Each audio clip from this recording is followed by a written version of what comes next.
Long before the word vampire existed, humans feared night-dwelling creatures. In ancient Mesopotamia, people believed in a demon called Lamashtu, who attacked the living while they slept and drained their life.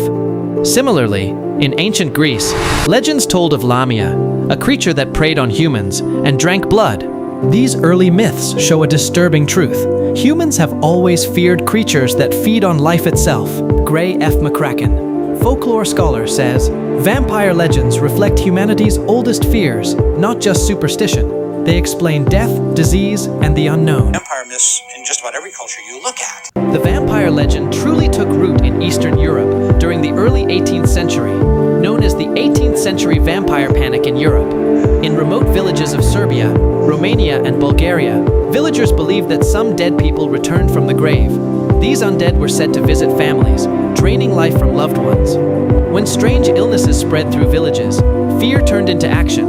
Bodies were exhumed and examined. Some graves revealed corpses that appeared unusually preserved.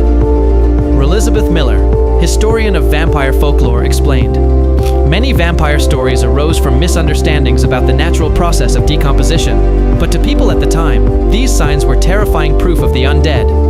One of the earliest recorded vampire cases involved Petar Blagojevich in the village of Kisiljevo.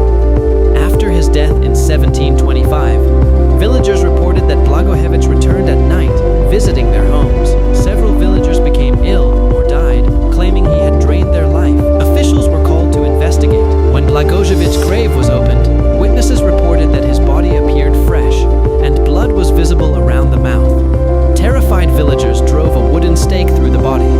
Historical records note, blood flowed from the corpse, confirming to the villagers that the vampire had been destroyed. Modern science explains this as natural decomposition, but at the time, it fueled one of the earliest vampire panics in history. Another famous case involved Arnold Powell, a soldier who died in 1726 in Serbia. Villagers claimed he returned from the grave to attack them at night. The local authorities documented the case. Elizabeth Miller observed, Powell's case became widely known in Europe and contributed significantly to the vampire hysteria of the 18th century. These cases show that vampire legends were not just stories, they were part of the cultural reality of the time. Some theories suggest that the vampire myth was influenced by real animals. Vampire bats, for instance, feed at night on small amounts of blood. Donald Griffin, animal behaviorist, said, bats hunt in complete darkness using echolocation. To ancient people, such silent, night-flying creatures must have seemed supernatural. Over time, legends of blood-feeding animals merged with the myth of the undead, deepening the fear of creatures of the night. In 1897, Bram Stoker published Dracula, introducing Count Dracula, the vampire nobleman of Transylvania. Dracula was inspired by Vlad the Impaler, a 15th century ruler of Wallachia. Vlad was infamous for his cruelty, impaling enemies as punishment. Gray F. McCracken wrote, historical figures with fearsome reputations often become the seed for vampire legends. Vlad's cruelty gave life to a myth that still terrifies today. The explorers called them vampire bats after the vampires back in Europe.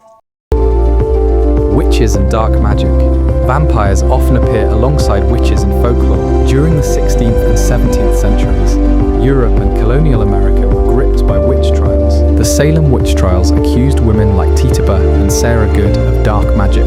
Why legends endure. From ancient fears to modern myths, vampires endure as shadows of human dread, where death, desire, and darkness intertwine, reminding us the unknown never truly dies.